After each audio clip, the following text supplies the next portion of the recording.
जाग गया है, वो जाग गया है।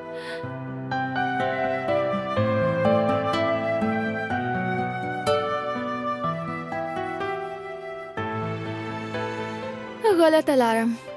मैं तो ख्वाब देख रही थी, ये तो सो रहा है। ये कब तक ऐसे सोता रहेगा? सोने दो, कितना अच्छा लग रहा है। बच्चे सोते सोते बड़े होते हैं। बात तो ठीक है, मगर बोर हो रही हूँ। काश कि ये जाग जाए, हम थोड़ा इसे प्यार करें, इसकी खुशबू सूंघे। उसके लिए हमारे पास बहुत टाइम पड़ा है, फिक्र मत करो।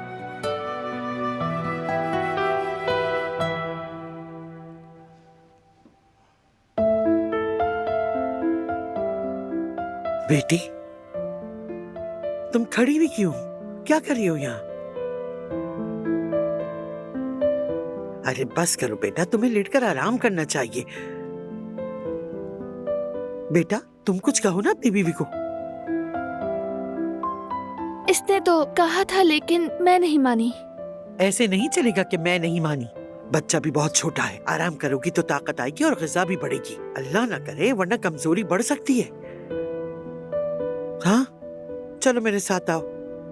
चलो चलो चलो, आ जाओ, यहाँ बैठो।